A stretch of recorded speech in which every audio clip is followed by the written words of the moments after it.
முக்கிய செய்திகள். அமெரிக்காவின் போர் நிறுத்த அழைப்பை நிராகரித்தது ஈரான். போர் கப்பல்கள் மீது ஏவுகணைகளை வீசி சரமாரி தாக்குதல். பெட்ரோல் டீசல் தட்டுப்பாடு ஏற்படும் என வாகன ஓட்டிகள் அச்சம். எரிபொருள் நிரப்ப பங்குகளில் அலைமோதும் கூட்டம். எஸ்ஐஆர் துணை பட்டியலில் 8 லட்சம் வாக்காளர்கள் நீக்கம். மக்களின் வாக்குரிமையை தேர்தல் ஆணையம் பறிப்பதாக மம்தா குற்றச்சாட்டு. தென் மாநிலங்களின் எதிர்ப்புக்கு பணிந்தது மத்திய அரசு. எம்பிக்களின் எண்ணிக்கையை 50 விழுக்காடு உயர்த்தி புதிய சட்ட திருத்தம். திமுக கூட்டணிக்கு மக்களிடையே செல்வாக்கு இருப்பதாக பெருமிதம். தோழமை கட்சிகளுடன் இணைந்து பணியாற்ற தொண்டர்களுக்கு ஸ்டாலின் அழைப்பு.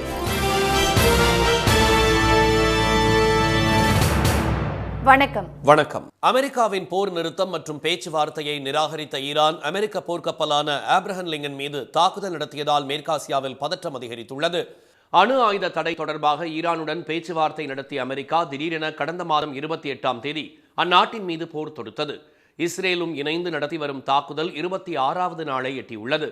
பதிலடியாக மேற்காசிய நாடுகளில் உள்ள அமெரிக்க படைத்தளங்கள் இஸ்ரேல் மற்றும் ஈராக் மீது ஈரான் தாக்குதல் நடத்தி வருகிறது. இந்நிலையில் போரை 5 நாட்களுக்கு தற்காலிகமாக நிறுத்துவதாக கூறிய அமெரிக்க அதிபர் ட்ரம்ப் பேச்சுவார்த்தை நடத்த 15 நிபந்தனைகளை விதித்தார். இது நியாயமற்றது என கண்டனம் தெரிவித்த ஈரான் பதிலுக்கு 5 கடுமையான நிபந்தனைகளை விதித்தது. அமெரிக்காவின் பேச்சுவார்த்தை அழைப்பை நிராகரித்த ஈரான் மத்திய கிழக்கில் அரபிக்கடலில் நிலைநிறுத்தப்பட்டுள்ள அமெரிக்காவின் ஆப்ரஹாம் லிங்கன் போர்க்கப்பல் மீது ஏவுகணை தாக்குதல் நடத்தியுள்ளது. ஏவுகணை தாக்குதல் குறித்த வீடியோவை வெளியிட்டுள்ள ஈரான் இதைத் தொடர்ந்து ஆப்ரஹாம் லிங்கன் போர்க்கப்பல் வேறு பகுதியை நோக்கி நிலைநிறுத்தப்பட்டுள்ளதாக கூறியுள்ளது. ஆனால் இந்த தாக்குதலை அமெரிக்கா உறுதிப்படுத்தவில்லை. இந்நிலையில் ஈரானின் நிபந்தனைகள் குறித்து ஆலோசனை நடத்தி வருவதாகவும் பேச்சுவார்த்தை தொடர்வதாகவும் வெள்ளை மாளிகை செய்தி தொடர்பாளர் கரோலின் லெவிட் கூறியுள்ளார். பேச்சுவார்த்தையில் உடன்பாடு ஏற்படவில்லை என்றால் ஈரான் மிகப்பெரிய அழிவை சந்திக்க நேரிடும் என்று கரோலின் லெவிட் எச்சரித்தார். இதனிடையே மேற்காசிய கடற்பகுதியில் அமெரிக்க கடற்படை, விமானப்படை மற்றும் தரைப்படை வீரர்களை குவித்து வரும் நிலையில் அந்த நாடு தரை வழியாக தாக்குதல் நடத்தினால் மிக கடுமையான பதிலடி கொடுக்கப்படும் என்று ஈரான் எச்சரித்துள்ளது. பெட்ரோல் டீசல் தட்டுப்பாடு அச்சத்தால் நாட்டின் பல்வேறு பகுதிகளில் பெட்ரோல் நிலையங்களில் வாகன ஓட்டிகள் குவிந்ததால் பரபரப்பு ஏற்பட்டது. மேற்காசிய போர் காரணமாக சமையல் எரிவாயு சிலிண்டர்களுக்கு கடும் தட்டுப்பாடு ஏற்பட்டுள்ளது. இந்நிலையில் பெட்ரோல் மற்றும் டீசலுக்கும் தட்டுப்பாடு ஏற்படும் என்ற அச்சம் வாகன ஓட்டிகளிடம் ஏற்பட்டுள்ளது. அசாம் மாநிலம் கவுஹாத்தி, ஜோர்ஹாட் உள்ளிட்ட பகுதிகளில் உள்ள பெட்ரோல் நிலையங்களில் கூட்டம் அலைமோதியது. இதனால் நீண்ட வரிசையில் வாகன ஓட்டிகள் பெட்ரோல் நிரப்ப காத்திருந்தனர். குஜராத் மாநிலத்தின் பல்வேறு பகுதிகளில் எரிபொருள் தட்டுப்பாடு குறித்த அச்சம் காரணமாக மக்கள் சமையல் பாத்திரங்கள், தண்ணீர் கேன்கள், ட்ரம்களில் பெட்ரோல் மற்றும் டீசலை நிரப்பிச் சென்றனர். தெலுங்கானா மாநிலம் ஹைதராபாத்தில் பெட்ரோல் பம்புகளில் எரிபொருள் நிரப்ப வாகனங்கள் நீண்ட வரிசையில் அணிவகுத்து நின்றன. ये पेट्रोल पंप से खड़े हुए 20 से 25 मिनट से खड़े हुए हैं. पहले 2 मिनट में हो जाता था, 25 मिनट में हो जा रहा और ये पैनिक है. மகாராஷ்டிர மாநிலம் நாக்பூர், மத்திய பிரதேச மாநிலம் இந்தூர், உத்தரப்பிரதேச மாநிலம் பிரயாக்ராஜ், பஸ்தி, பஞ்சாப் மாநிலம் ஹோசியார்பூர், கோவா மாநிலம் பனாஜி உள்ளிட்ட இடங்களில் இரவு வரை நீண்ட வரிசையில் காத்திருந்து வாகன ஓட்டிகள் எரிபொருள் நிரப்பிச் சென்றனர். மேற்கு வங்கத்தில் சிஎன்ஜி எரிவாயு தட்டுப்பாட்டால் ஆட்டோ ஓட்டுநர்கள் வாழ்வாதாரத்தை இழந்து தவிக்கின்றனர். மும்பையில் 150 ஆண்டு பாரம்பரியமிக்க உணவு விநியோகம் செய்யும் புகழ்பெற்ற டப்பா வாலாக்கள் எரிவாயு தட்டுப்பாட்டால் தங்கள் தொழில் முடங்கியுள்ளதாக தெரிவித்துள்ளனர். सबसे पहले कि अभी गैस की कमी महसूस हो रही है और सबसे इम्पोर्टेंट बात है कि जो हमारे 70% जो डब्बे हैं वो घरों से आते हैं और जो बचे हुए 30% है वो मेस से आते हैं. तो जो मेस वालों को अभी बहुत सारी दिक्कत आ रही है. बहुत सारे मेस हमारे बंद हो चुके हैं. उनके पास गैस की सुविधा उपलब्ध नहीं है. कुछ लोग मतलब चूल्हे के ऊपर कर रहे हैं, मतलब कोयले के ऊपर. कुछ लोग सिगड़ी के ऊपर, इलेक्ट्रिक सिगड़ी के ऊपर कर रहे हैं. लेकिन वो उतना जो संभव है वो मतलब उतना खाना नहीं बना रहे. உத்தரப்பிரதேச மாநிலம் ஹார்பூரில் சமையல் எரிவாயு தட்டுப்பாட்டால் திருமணத்தை தள்ளி போட வேண்டிய நிலைக்கு தள்ளப்பட்டுள்ளதாக திருமண வீட்டார் வேதனையுடன் தெரிவித்துள்ளனர். இதனிடையே சமையல் எரிவாயு முன்பதிவுக்கான காலக்கெடு மாற்றியமைக்கப்பட்டதாக வெளியான தகவலுக்கு மறுப்பு தெரிவித்துள்ள மத்திய அரசு ஏற்கனவே அறிவித்தபடி நகர்ப்புறங்களில் 25 நாட்களும் கிராமப்புறங்களில் 45 நாட்கள் என்ற நடைமுறை தொடர்வதாக விளக்கம் அளித்துள்ளது. அதே சமயம் குழாய் வழியாக எரிவாயு கிடைக்கும் சாத்தியமான பகுதிகளில் நுகர்வோர் அந்த வசதிக்கு மாற வேண்டும் என்று அறிவுறுத்தியுள்ள மத்திய அரசு இல்லையெனில் அவர்களுக்கான வீட்டு சமையல் சிலிண்டர் விநியோகம் நிறுத்தப்படும் என்று எச்சரித்துள்ளது. எஸ்ஐஆர் முதல் துணை பட்டியலில் முதற்கட்டமாக 8 லட்சம் வாக்காளர்களின் பெயர்கள் நீக்கப்பட்டிருப்பதாக அம்மாநில முதலமைச்சர் செல்வி மம்தா பானர்ஜி குற்றம் சாட்டியுள்ளார். மேற்கு வங்க மாநிலம் டார்ஜிலிங் மாவட்டத்தின் சிலிகுரியில் உள்ள நக்சல்பாரியில் நடைபெற்ற தேர்தல் பிரச்சார கூட்டத்தில் தமது கட்சிக்கு ஆதரவாக வாக்கு சேகரித்தவர் தேர்தல் ஆணையம் மத்தியில் ஆளும் பாஜகவுடன் கைகோர்த்து முறையற்ற முறையில் எஸ்ஐஆர் பணிகளை அமல்படுத்தி மக்களுக்கு துன்பத்தை ஏற்படுத்திவிட்டதாக சாடினார். எஸ்ஐஆர் துணைப்பட்டியல் தற்போது வெளியாகியுள்ளதாக தெரிவித்த செல்வி மம்தா பானர்ஜி, இணையத்தில் வெளியிடப்பட்டுள்ள இந்த துணைப்பட்டியலின் அச்சிடப்பட்ட பிரதிகள் உடனடியாக கிடைக்கச் செய்யப்பட வேண்டும் என்றார்.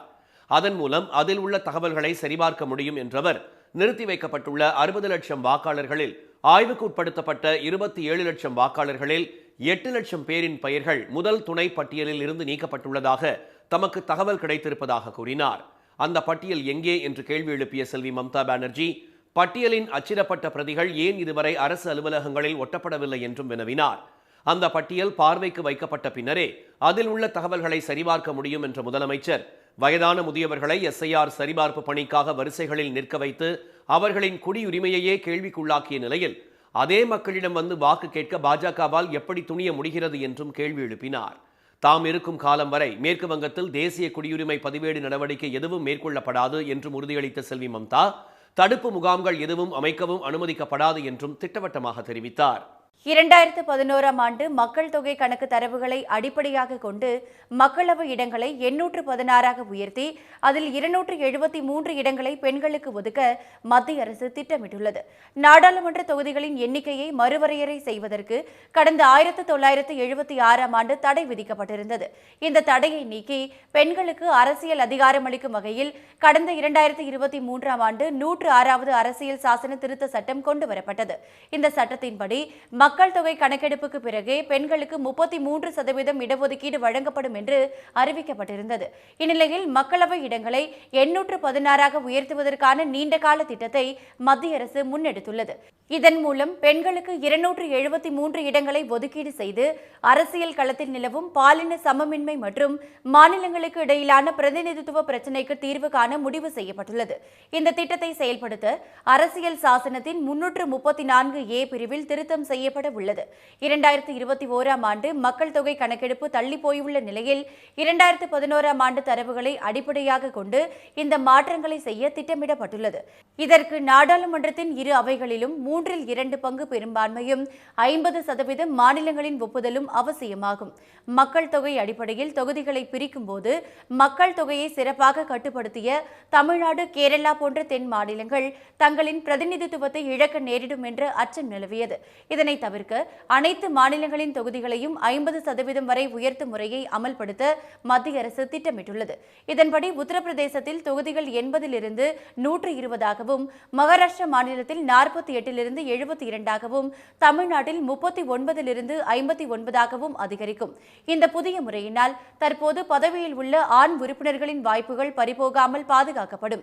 மொத்தமுள்ள 816 இடங்களில் 273 இடங்கள் பெண்களுக்கு வழங்கப்பட்டாலும் தற்போதுள்ள தொகுதிகளின் எண்ணிக்கை குறையாது என்பதால் அரசியல் ரீதியான மோதல்கள் தவிர்க்கப்படும். மேலும் இந்த 273 இடங்களில் பட்டியலின மற்றும் பழங்குடியின பெண்களுக்கு உள் ஒதுக்கீடு வழங்கப்பட்டு விளிம்பு நிலை மக்களின் குரல் நாடாளுமன்றத்தில் ஒலிக்க வழிவகை செய்யப்படும். இந்தியாவின் ஜனநாயகத்தை காத்திடவும் மதசார்பற்ற முற்போக்கு கூட்டணிக்கான வெற்றி களத்தில் தோழமை கட்சிகளுடன் இணைந்து நின்று விரைந்து பணியாற்றுவீர் என்று திமுக தொண்டர்களுக்கு அக்கட்சியின் தலைவரும் முதலமைச்சருமான திரு மு க ஸ்டாலின் கடிதம் எழுதியுள்ளார். அதில் 10 ஆண்டுகால படுமோசமான அதிமுக ஆட்சியினால் தமிழ்நாட்டின் அனைத்து துறைகளிலும் ஏற்பட்ட சீரழிவுகளை சரிசெய்து கடந்த 5 ஆண்டுகால திராவிட மாடல் ஆட்சியில் தமிழ்நாட்டின் வளர்ச்சியை இந்திய அளவில் உயர்த்தி காட்டியிருப்பதாக அவர் தெரிவித்துள்ளார். இந்த பெரும் முயற்சிக்கும் சாதனைக்கும் துணை நின்ற கொள்கை வழி தோழமை இயக்கத்தினரின் பங்களிப்பு மிக மிக முக்கியமானது என்று குறிப்பிட்டுள்ள திரு ஸ்டாலின், அதனை மதித்து உணர்ந்தே இந்த முறையும் திராவிட முன்னேற்றக் கழகத்தின் சார்பில் தொகுதி பங்கீட்டு பேச்சுவார்த்தைகள் ஜனநாயக பூர்வமாக நடைபெற்றதாக கூறியுள்ளார்.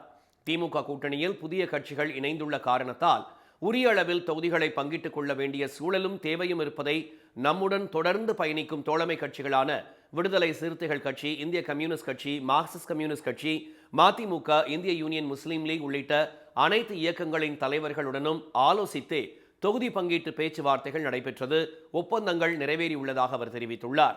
கூட்டணியின் தலைவர் என்ற முறையில் தோழமை கட்சிகளை நம்முடைய அங்கமாகத்தான் பார்க்கிறேன். அவர்களுக்கான தொகுதிகளில் முழுமையான வெற்றியை உறுதி செய்ய அவர்களின் சகோதரனாக என் உத்தரவாதத்தையும் வழங்கியிருக்கிறேன் என்று திரு ஸ்டாலின் கூறியுள்ளார். எனவே திசை திருப்ப நினைக்கும் வதந்திகளை திமுக தொண்டர்கள் கண்டுகொள்ளாமல் புறக்கணித்து தோழமை கட்சியினருடன் இணைந்து களத்தில் பணியாற்றி வெற்றியை உறுதி செய்யுமாறு அவர் கேட்டுக் கொண்டுள்ளார். திமுக கூட்டணிக்கு மக்களிடையே பெரும் செல்வாக்கு உள்ளதாகவும் நம்பிக்கையும் செல்வாக்கும் வெற்றியாக விளைவதற்கு அடுத்த 4 வாரங்களும் அயராமல் உழைத்திட வேண்டும் என்று திரு ஸ்டாலின் வலியுறுத்தியுள்ளார். மதவாத அரசியலையும் தமிழ்நாட்டை வஞ்சிக்கும் துரோகத்தையும் எதிர்த்து நின்று இந்தியாவின் ஜனநாயகத்தை காத்திட வெற்றி களத்தில் தோழமை கட்சிகளுடன் இணைந்து நின்று விரைந்து பணியாற்றி கவனம் சிதறாது இலக்கை வெல்வோம் என்றும் அவர் கூறியுள்ளார். தமிழ்நாட்டில் வாக்காளர் பட்டியலில் பெயர் சேர்க்க இன்றே கடைசி நாள் என்று தேர்தல் ஆணையம் அறிவித்துள்ளது. தமிழ்நாட்டில் எஸ்ஐஆர் எனப்படும் வாக்காளர் பட்டியல் சிறப்பு தீவிர திருத்த பணிகளுக்கு பிறகு வெளியிடப்பட்ட இறுதி வாக்காளர் பட்டியலின்படி மாநிலம் முழுவதும் மொத்தம் 5,67,00,000 வாக்காளர்கள் உள்ளனர். இந்நிலையில் விடுபட்ட நபர்கள் வாக்காளர் பட்டியலில் தங்களது பெயர்களை சேர்ப்பதற்கு விண்ணப்பிக்க இன்று இறுதி வாய்ப்பு வழங்கப்பட்டுள்ளது. அதன்படி வாக்காளர் பட்டியலில் பெயர் இடம்பெறாதவர்கள் படிவம் 6 மூலம் சம்பந்தப்பட்ட வாக்காளர் பதிவு அலுவலரிடமோ அல்லது இணைய வழி சேவை மூலமோ விண்ணப்பிக்கலாம். 18 வயது பூர்த்தியடைந்தவர்கள், முகவரி மாற்றம் செய்தவர்கள் மற்றும் இதுவரை பெயர் சேர்க்காத தகுதியுள்ள நபர்கள் இந்த இறுதி வாய்ப்பை தவறவிடாமல் பயன்படுத்திக் கொள்ளுமாறு தேர்தல் ஆணையம் அறிவுறுத்தியுள்ளது. இதன்படி புதிய விண்ணப்பங்கள் அனைத்தும் பரிசீலனை செய்யப்பட்டு தகுதியான வாக்காளர்களின் பெயர்கள் சேர்க்கப்பட்டு துணை வாக்காளர் பட்டியல் வெளியிடப்படும். அதன்படி இன்று மாலைக்குள் பெறப்படும் விண்ணப்பங்களை மட்டுமே தேர்தல் அதிகாரிகள் பரிசீலனை செய்வார்கள். இதன் பிறகு விண்ணப்பித்தவர்கள் பெயர் வாக்காளர் பட்டியலில் இடம்பெறும். ஆனால் விண்ணப்பிக்கவில்லை என்றால் அடுத்த மாதம் 23ஆம் தேதி நடைபெறும் சட்டப்பேரவை தேர்தலில் வாக்களிக்க முடியாது. எனவே 18 வயது பூர்த்தியடைந்த இளைஞர்கள், வாக்காளர் பட்டியலில் பெயர் இல்லாதவர்கள் என அனைவரும் தவறாமல் விண்ணப்பிக்குமாறு அறிவுறுத்தப்பட்டுள்ளனர். ப்ராப்ளம்ஸ் என்ன மாதிரி வருதுன்னா, நான் எபிக் கார்டு வந்து சேரலை, அது ஒரு இஷ்யூ. அது கூட சொல்கிறேன், நம்ம டோட்டல் இன்க்ளூஷன் பொறுத்த வரைக்கும் ஒரு 70% எபிக் கார்ட்ஸ் வந்து சேர்ந்துச்சு. மற்ற 30% also we are ensuring it will reach in the next 10 days. Majority issues இதுதான் வருது. இதனிடையே சட்டப்பேரவை தேர்தலுக்கான வேட்புமனு தாக்கல் செய்வதற்கான 8 நாட்களில் 4 நாட்கள் மட்டுமே வேட்புமனு தாக்கல் செய்ய முடியும் என தேர்தல் ஆணையம் அறிவித்துள்ளது. தமிழ்நாட்டில் சட்டப்பேரவை தேர்தலுக்கான வேட்புமனு தாக்கல் வரும் 30ஆம் தேதி காலை 11 மணிக்கு தொடங்கி ஏப்ரல் 6ஆம் தேதி மாலை 3 மணியுடன் முடிவடைவதாக தெரிவிக்கப்பட்டுள்ளது. இதில் மார்ச் 31, ஏப்ரல் 1, 3, 5 ஆகிய தேதிகள் அரசு விடுமுறை நாட்களாகும். எனவே மார்ச் 30, ஏப்ரல் 2, 4, 6 ஆகிய 4 நாட்கள் மட்டுமே வேட்புமனு தாக்கல் செய்ய முடியும் என தேர்தல் ஆணையம் விளக்கமளித்துள்ளது. திமுக தலைமையிலான மதச்சார்பற்ற முற்போக்கு கூட்டணியில் போட்டியிடும் கட்சிகள் தாங்கள் போட்டியிடும் தொகுதிகளுக்கான விருப்பப் பட்டியலை திமுகவிடம் அளித்துள்ள நிலையில் மனிதநேய ஜனநாயக கட்சி, SDBI கட்சி, முக்குலத்தோர் புலிப்படை கட்சிகளுக்கு தலா ஒரு தொகுதி ஒதுக்கப்பட்டுள்ளது. தமிழ்நாட்டில் அடுத்த மாதம் 23ஆம் தேதி சட்டப்பேரவை தேர்தல் நடைபெறுகிறது. திமுக கூட்டணியில் காங்கிரஸ் கட்சிக்கு 28 தொகுதிகளும், தேமுதிகவுக்கு 10 தொகுதிகளும், விடுதலை சிறுத்தைகளுக்கு 8 இடங்களும், மார்க்சிஸ்ட் கம்யூனிஸ்ட் மற்றும் இந்திய கம்யூனிஸ்ட் கட்சிகளுக்கு தலா 5 இடங்களும் ஒதுக்கப்பட்டுள்ளன. மதிமுகவுக்கு 4 இடங்களும், கொங்கு மக்கள் தேசிய கட்சிக்கு 2 இடங்களும், இந்திய யூனியன் முஸ்லீம் லீகுக்கு 2 இடங்களும், மனிதநேய மக்கள் கட்சிக்கு 2 இடங்களும் ஒதுக்கப்பட்டுள்ளன. இந்நிலையில் காங்கிரஸ், தேமுதிக, இடதுசாரிகள், இந்திய யூனியன் முஸ்லீம் லீக், மனிதநேய மக்கள் கட்சிகள் தாங்கள் போட்டியிட விரும்பும் தொகுதிகளுக்கான பட்டியலை திமுகவிடம் அளித்துள்ளன. திராவிட முன்னேற்ற கழகத்தோடு அவர்கள் அமைக்கப்பட்ட தொகுதி அடையாளம் காணும் குழுவோடு காங்கிரஸ் பேரியக்கத்தின் சார்பாக பேச்சுவார்த்தை நடத்தியிருக்கிறோம். நாங்கள் கேட்ட தொகுதிகளை சிலதை அவர்கள் கேட்கிறார்கள், அவர்கள் கேட்கும் தொகுதிகளை நாங்கள் கேட்கிறோம். பேச்சுவார்த்தை சுமூகமாக நடந்திருக்கிறது. இதனிடையே திமுக கூட்டணியில் அங்கம் வகிக்கும் மனிதநேய ஜனநாயக கட்சி தலைவர் திரு தமிமுன் அன்சாரி, SDBI கட்சி தலைவர் நெல்லை திரு முபாரக், முக்குலத்தோர் புலிப்படை கட்சி தலைவர் திரு கருணாஸ் ஆகியோர் தங்களுக்கு தலா ஒரு தொகுதி ஒதுக்கப்பட்டிருப்பதாக கூறினர். மனிதநேய ஜனநாயக கட்சிக்கு ஒரு தொகுதியை ஒதுக்கீடு செய்திருக்கிறார்கள். என்ன தொகுதி என்பது குறித்த உரையாடலில் எங்களுடைய விருப்ப பட்டியலை நாங்கள் கொடுத்திருக்கின்றோம். திராவிட முன்னேற்ற கழகத்தினுடைய இந்த தொகுதி ஒதுக்குவதற்கான தலைமை குழுவை சந்தித்து பேசியிருக்கோம். முக்குலத்தோர் புலிப்படைக்கு ஒரு தொகுதி உறுதி அப்படிங்கிறத வாக்குறுதியாக கொடுத்துருக்காங்க. முன்னதாக திமுக பேச்சுவார்த்தை குழுவை சந்தித்தவர்கள் எந்த தொகுதியில் போட்டியிடுகிறோம் என்பதை திமுக தலைமை அறிவிக்கும் என்று தெரிவித்தனர். தமிழர் தேசம் கட்சி தலைவர் திரு செல்வகுமாரும் திமுக தேர்தல் தொகுதி பங்கீட்டு குழுவினரை சந்தித்து பேசினார். அதிமுகவின் முதற்கட்ட வேட்பாளர் பட்டியல் வெளியிடப்பட்ட நிலையில் ஓரிரு நாட்களில் அடுத்த கட்ட வேட்பாளர் பட்டியலும் வெளியாகும் என அக்கட்சியின் பொதுச் செயலாளர் எடப்பாடி பழனிசாமி தெரிவித்துள்ளார். தமிழ்நாட்டில் சட்டப்பேரவை தேர்தல் அடுத்த மாதம் 23ஆம் தேதி ஒரே கட்டமாக நடைபெறுகிறது. இதையடுத்து தேர்தல் களம் சூடுபிடிக்க தொடங்கியுள்ள நிலையில் அதிமுக பொதுச் செயலாளர் எடப்பாடி பழனிசாமி நேற்று சென்னை மயிலாப்பூர் கபாலீஸ்வரர் கோயிலில் வழிபாடு செய்து தமது பரப்புரையை தொடங்கினார். தேசிய ஜனநாயக கூட்டணியில் மயிலாப்பூர் தொகுதி பாஜகவுக்கு ஒதுக்கப்பட்டுள்ளது. அத்தொகுதிக்கான வேட்பாளரை பாஜக அறிவிக்காத நிலையில் எடப்பாடி பழனிசாமி பாஜக மூத்த தலைவர் திருமதி தமிழிசை சவுந்தரராஜன் ஆதரவாக பிரச்சாரத்தில் ஈடுபட்டார். முதற்கட்டமாக போட்டியிடுகின்ற வேட்பாளர் 23 பேர் அடங்கிய பட்டியலை நாம் அறிவித்திருக்கின்றோம். இன்னும் ஓரிரு நாட்களில் அனைத்து இந்திய அண்ணா திராவிட முன்னேற்ற கழக வேட்பாளர்கள் போட்டியிடுகின்ற பட்டியல் முழுமையும் வெற்றி அறிவிக்கப்படும் என்பதை மகிழ்ச்சியுடன் தெரிவித்துக்கிறேன். திமுக ஆட்சியில் அனைத்து பொருட்களின் விலையும் உயர்ந்துவிட்டதாக கூறிய அவர், அதிமுக ஆட்சியில் விலைவாசி உயர்வை கட்டுப்படுத்த பல்வேறு முயற்சிகள் மேற்கொண்டதாக தெரிவித்தார். நேற்று பரப்புரையை தொடங்கிய எடப்பாடி பழனிசாமி வரும் 1ஆம் தேதி வரை தேர்தல் பிரச்சார சுற்றுப்பயணம் மேற்கொள்ள உள்ளார். நாவரசு கொலை வழக்கில் குற்றவாளியான ஜான் டேவிட்டை முன்கூட்டியே விடுதலை செய்வதற்கான அமைச்சரவை பரிந்துரைகளை ஆளுநர் நிராகரிக்க முடியாது என உயர்நீதிமன்றத்தில் தமிழ்நாடு அரசு தெரிவித்துள்ளது. சென்னை பல்கலைக்கழக முன்னாள் துணைவேந்தர் பொன்னுசாமியின் மகனான மருத்துவ மாணவர் நாவரசுவை 1996ஆம் ஆண்டு அண்ணாமலை பல்கலைக்கழகத்தில் மருத்துவம் படித்து வந்த 2ஆம் ஆண்டு மாணவர் ஜான் டேவிட் துண்டு துண்டாக வெட்டி கொன்ற சம்பவம் தமிழ்நாட்டையே உலுக்கியது. தற்போதும் ஜான் டேவிட் ஆயுள் தண்டனை கைதியாக உள்ளார். இவரை முன்கூட்டியே விடுதலை செய்யுமாறு கொடுக்கப்பட்ட அரசின் பரிந்துரையை ஆளுநர் நிராகரித்தார். இதை எதிர்த்து சென்னை உயர்நீதிமன்றத்தில் ஜான் டேவிடின் தாயார் ஆட்கொணர்வு மனுவை தாக்கல் செய்திருந்தார். இந்த மனுவை விசாரித்த நீதிமன்றம் அரசின் பரிந்துரையை மீண்டும் பரிசீலிக்க உத்தரவிட்ட போதும் ஆளுநர் நிராகரித்ததால் அதை எதிர்த்து ஜான் டேவிடின் தாய் உள்ளிட்டோர் வழக்கு தொடர்ந்தனர். இந்த வழக்குகள் விசாரணைக்கு வந்த நிலையில் அரசின் பரிந்துரையை நிராகரிக்க ஆளுநருக்கு அதிகாரம் இல்லை என்று அரசு தரப்பும் மற்றவர்களும் வாதிட்டனர். வாதங்களை கேட்ட நீதிபதிகள் தீர்ப்பை தேதி குறிப்பிடாமல் ஒத்திவைத்துள்ளனர். திருவண்ணாமலை மாவட்டம் வந்தவாசி அருகே நெல் விற்பனை செய்ததற்கான பணம் வழங்கப்படாததால் பாதிக்கப்பட்ட விவசாயிகள் அரசு நேரடி நெல் கொள்முதல் நிலையத்தை முற்றுகையிட்டு போராட்டத்தில் ஈடுபட்டனர். அங்குள்ள மழையூர் கிராமத்தில் அரசு நேரடி நெல் கொள்முதல் நிலையம் செயல்பட்டு வருகிறது. சுற்றுவட்டார பகுதிகளைச் சேர்ந்த விவசாயிகள் தங்களது நெல் மூட்டைகளை இங்குள்ள நெல் கொள்முதல் நிலையத்தில் விற்பனை செய்து வருகின்றனர். இந்நிலையில் கோதண்டபுரம், மடம், சாத்தப்பூண்டி உள்ளிட்ட 10க்கும் மேற்பட்ட கிராமங்களைச் சேர்ந்த விவசாயிகள் 2 மாதங்களுக்கு முன் விற்பனை செய்த நெல்லுக்கு பணம் தரவில்லை என்று வேதனை தெரிவித்துள்ளனர். இதனால் வேதனையடைந்த விவசாயிகள் பணம் கேட்டு மழையூர் அரசு நேரடி நெல் கொள்முதல் நிலையத்தை அவர்கள் முற்றுகையிட்டனர். நெல் கொள்முதல் நிலையத்தில் ஏறக்குறைய 10 கிராமங்களுக்கு மேற்பட்ட விவசாயிகள் இங்கு நெல் விற்பனை செய்கிறார்கள். கடந்த 20ஆம் தேதியிலிருந்து பிப்ரவரி மாதம் 20ஆம் தேதியிலிருந்து நெல் விற்பனை செய்த விவசாயிகளுக்கு இதுவரை பணம் பட்டுவாடா செய்யப்படவில்லை. உடனடியாக போதிய அளவுக்கு இங்கே கோணி பைகளை இருப்பு வைக்க வேண்டும். தங்களின் பிரச்சனையை உணர்ந்து நெல் விற்பனை செய்ததற்கான பணத்தை பெற்றுத்தர அரசு நடவடிக்கை எடுக்க வேண்டும் என்று விவசாயிகள் கோரிக்கை விடுத்துள்ளனர். இதனிடையே தேனி மாவட்டம் பெரியகுளம் மற்றும் அதன் சுற்றுவட்டார பகுதிகளில் வைக்கோல் கட்டு ஒன்றின் விலை 200 ரூபாயாக அதிகரித்திருப்பது உழவர்களிடையே மகிழ்ச்சியை ஏற்படுத்தியுள்ளது. பெரியகுளம் மற்றும் சுற்றியுள்ள பகுதிகளில் நடவு செய்யப்பட்ட முதல் போக சாகுபடி நெல் அறுவடை பணிகள் சில நாட்களாக தீவிரமாக நடைபெற்று வருகிறது. இந்நிலையில் சாகுபடி பரப்பளவு குறைந்ததால் கடந்த ஆண்டு 100 ரூபாய்க்கு விலை போன வைக்கோல் கட்டு இந்த ஆண்டு 200 ரூபாயாக அதிகரித்துள்ளதால் விவசாயிகள் மகிழ்ச்சி அடைந்துள்ளனர். தமிழ்நாட்டில் நாளை முதல் 3 நாட்களுக்கு வெயிலின் தாக்கம் அதிகரிக்கும் என்று சென்னை வானிலை ஆய்வு மையம் தெரிவித்துள்ளது. மாநிலம் முழுவதும் கடந்த சில நாட்களாக கோடை வெயிலின் தாக்கம் படிப்படியாக அதிகரித்து வருகிறது. வறண்ட வானிலையால் பெரும்பாலான இடங்களில் இயல்பை விட வெப்பநிலை அதிகரித்து காணப்படுகிறது. இதன் காரணமாக கரூர் மாவட்டத்தில் நேற்று 102 டிகிரி வெயில் கொளுத்தியது.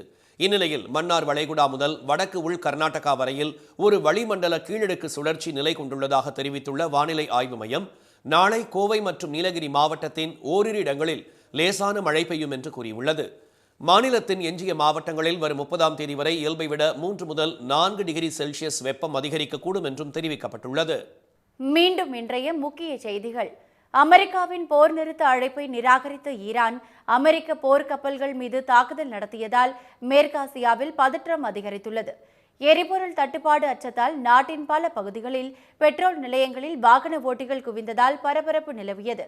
SIR முதல் துணை பட்டியலில் முதற்கட்டமாக 8 லட்சம் வாக்காளர்களின் பெயர்கள் நீக்கப்பட்டிருப்பதாக மம்தா பானர்ஜி குற்றம் சாட்டியுள்ளார். இத்துடன் இந்த செய்திகள் நிறைவடைகின்றன. மீண்டும் சன் டிவியில் செய்திகள் மாலை 6 மணிக்கு. செய்திகளை உடனுக்குடன் தெரிந்து கொள்ள QR கோடை ஸ்கேன் செய்து சன் நியூஸ் வாட்ஸ்அப் சேனலில் இணைந்திருங்கள். வணக்கம். வணக்கம்.